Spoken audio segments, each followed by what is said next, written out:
আলহামদুলিল্লাহিল্লাযী কাফা ওয়া সালামুন আলা ইবাদিহিল্লাযীনা ইসতাফা আম্মা বাদ।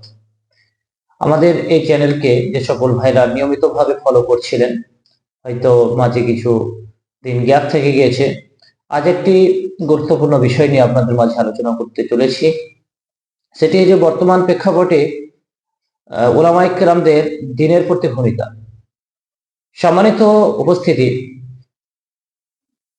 সহিহ বুখারী, মুসলিম এছাড়াও মিসকাতে বেশ কিছু হাদিস এসেছে কিতাবুল ইলম বাবে।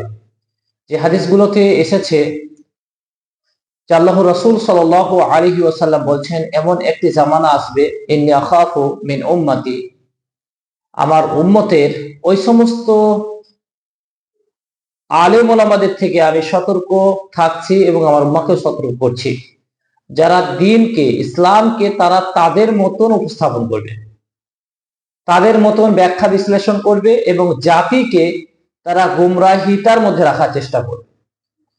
তো আমি ক্ষুদ্র জ্ঞানের আলেম হয়ে আমি ফলো করেছি যে বেশ কিছু উলামায়ে কেরাম তিনাদের এলাকাকে বা তিনারা যেভাবে সমাজকে গড়ে নিচ্ছেন নিজেদের মতন, ওই এলাকাতে অন্য কোনো আলেম যেন না ঢুকতে পারে, তার নেতৃত্বের মধ্যে যেন সেই এরিয়ার মানুষ তার কথা শুনে, এইভাবে সে তৈরি করছেন। তো এই সমস্ত আলেম ওলামারা কি, এ বিষয়ে মহান আল্লাহ রাব্বুল আলামিনও বলেছেন। সূরাতুল তওবাতে আয়াতগুলো এসেছে, আল্লাহ তাআলা বলছেন, ইয়াসুদ্দুনা আন সাবিলিল্লাহ। ইহুদি খ্রিস্টানদের আলেমরা কি করত? তারা আল্লাহর দ্বীন থেকে মানুষকে বিরত রাখত। আমাদেরও তাই, যে একটা যুবক সে আল্লাহর দ্বীন বুঝবে, সে আল্লাহর দ্বীনের প্রতি আন্তরিকতা রাখবে, তো একটা আলেম সে সরাসরি বলছে তুমি দ্বীন বুঝতে পারবে না, তুমি কি এটা বুঝো, তুমি ওটা বুঝো, এইভাবে সেই যুবককেও পর্যন্ত তারা বিভিন্ন কৌশলে দ্বীন থেকে সরানোর পন্থা খুঁজছে।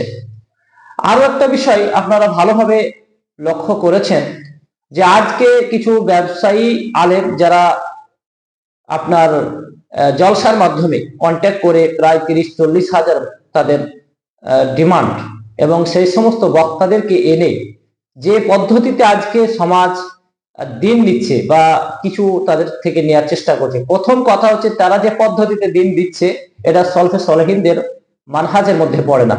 কারণ সলফে সলেহিনদের দাওয়াতের একটা পন্থা ছিল যে তৌহিদ ঈমান, তৌহিদের উপরে, ঈমানের উপরে তেনারা বেশি সমাজকে বলতেন।